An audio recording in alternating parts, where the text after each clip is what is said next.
Nah, subuh kali ini kita akan membacakan hadis qudsi yang maknanya dari Allah, yang lafadznya dari Nabi. Maka diawali dalam hadis ini, qala Allah Ta'ala, Allah Subhanahu wa Ta'ala berfirman, ya ibadi, wahai hamba-hambaku, inni haramtu, sesungguhnya aku mengharamkan atas az-zulma, akan kezoliman, akan aniaya, ala nafsi, terhadap diriku, wa ja'altuhu, dan saya menjadikan, muharraman, akan mengharamkan, bainakum, di antara kalian, fala tadzalamu, maka janganlah kalian saling menzalimi. Ibu bapak sekalian, ini hadis yang disampaikan oleh baginda Rasulullah sallallahu alaihi wasallam, yang masuknya hadis qudsi disampaikan oleh Allah Subhanahu wa Ta'ala, wahai hamba-hambaku, ya ibadi, dan kita sekalian ini adalah bagian daripada hamba Allah. Yang namanya hamba Allah Subhanahu wa Ta'ala tentu punya sang khalik, karena ada hamba, ada khalik. Nah, Allah di sini sebagai khalik kita, sebagai pencipta kita, sebagai Tuhan kita, dan tentu menyampaikan sesuatu yang menjadikan diri kita untuk berpedoman dalam kehidupan ini. Ya ibadi, inni haramtu zulma ala nafsi. Allah Subhanahu wa Ta'ala dalam hadis qudsi ini menyampaikan kepada kita kalau Allah telah mengharamkan dirinya untuk tidak berbuat zalim. Allah Subhanahu wa Ta'ala tidak berbuat zalim untuk dirinya. Allah Subhanahu wa Ta'ala tidak menzalimi dirinya. Allah Subhanahu wa Ta'ala zat yang maha adil. Zat yang maha adil itu tentu akan membalas setiap kebaikan orang dan akan membalas setiap keburukan orang. Itu bagian daripada kemahaadilan Allah, dan bukan yang menzalimi dirinya atas kebijakan-kebijakannya. Ini bagian daripada al-adlu, kemahaadilan Allah. Lawan daripada adil itu adalah az-zulma, menzalimi. Maka Allah tidak menzalimi di sini. Semua akan dibalas atas kebaikan-kebaikan kita. Zalim itu adalah bukan menempatkan sesuatu pada tempatnya, sementara adil wad'u syai' fi maudhihi, menempatkan sesuatu pada tempatnya. Jadi kalau zalim bukan menempatkan sesuatu pada tempatnya, kalau adil menempatkan sesuatu pada tempatnya. Nah, Allah menempatkan sesuatu pada tempatnya.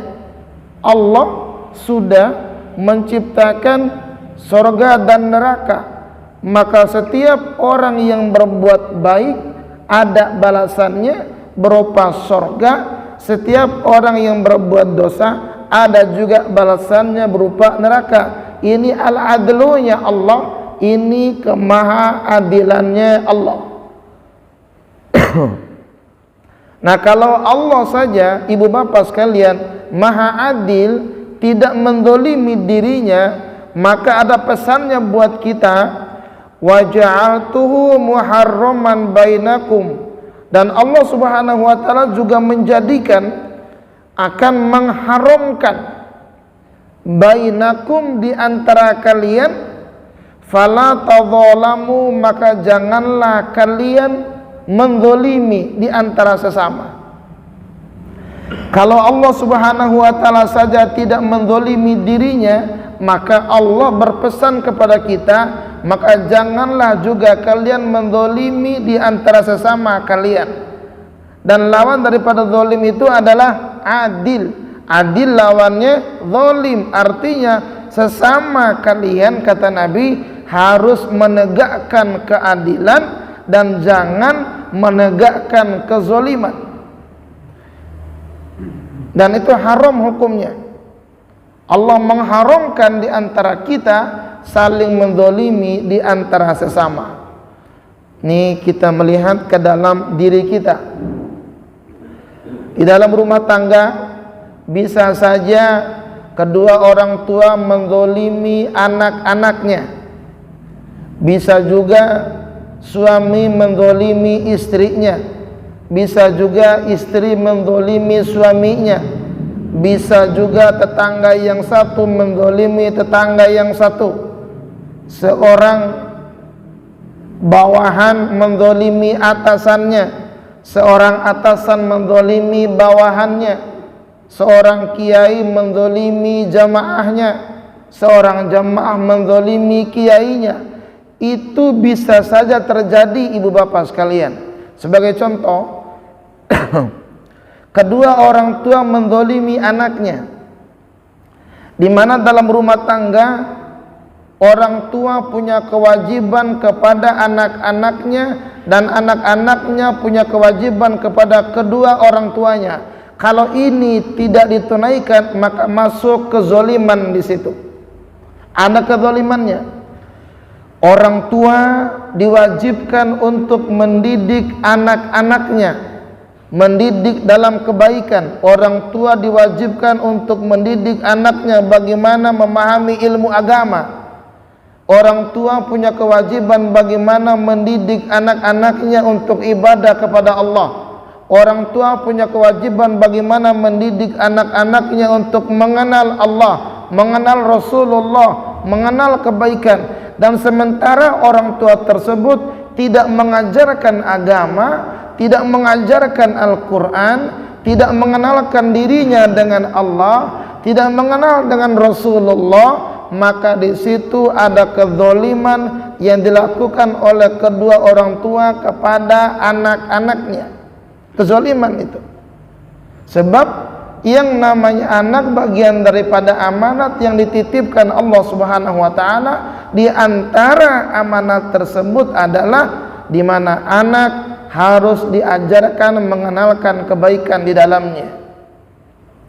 Juga di antara kezaliman orang tua kepada anak-anaknya adalah orang tua memberikan makanan yang haram kepada anak-anaknya, di mana orang tua mencari rezeki yang haram, bekerja yang haram, dari hasil mencari rezeki yang haram tersebut dibawa pulang, dikasih makan kepada anak-anaknya. Ini bagian daripada perbuatan yang zalim daripada kedua orang tuanya. Sebab kenapa?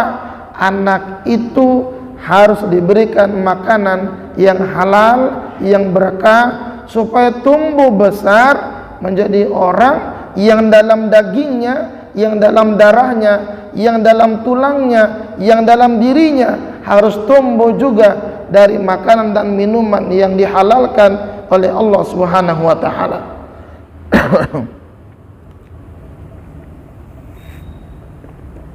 Ini jemaah sekalian perlu sekali diperhatikan. Memberikan makanan dan minuman yang halal kepada anak-anak kita. Kalau kita ngasih makanan yang haram, maka itu sangat membahayakan akan pertumbuhan anak-anak kita. Bisa juga kezaliman itu dilakukan oleh suami kepada istri, di mana istri bagian daripada amanat yang diamanatkan oleh Allah Subhanahu wa taala, di mana istri tersebut diserahkan oleh bapaknya, oleh ibunya kepada kita sebagai suaminya.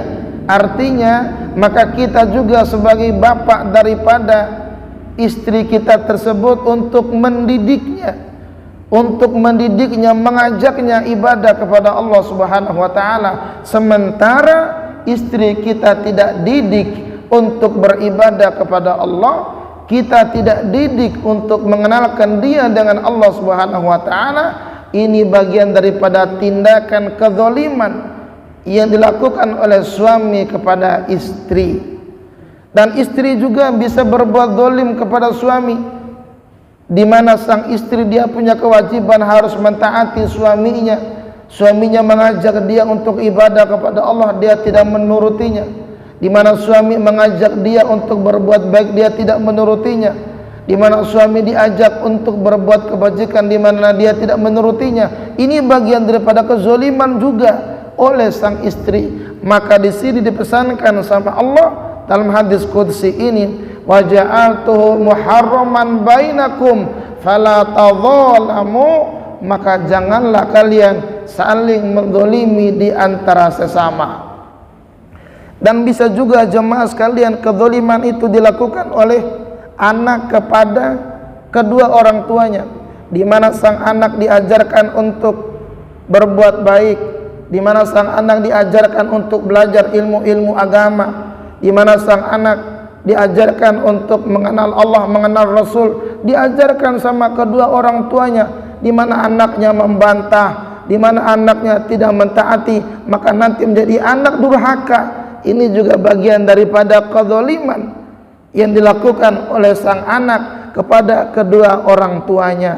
Maka jangan sampai kezaliman ini ada di dalam rumah tangga kita.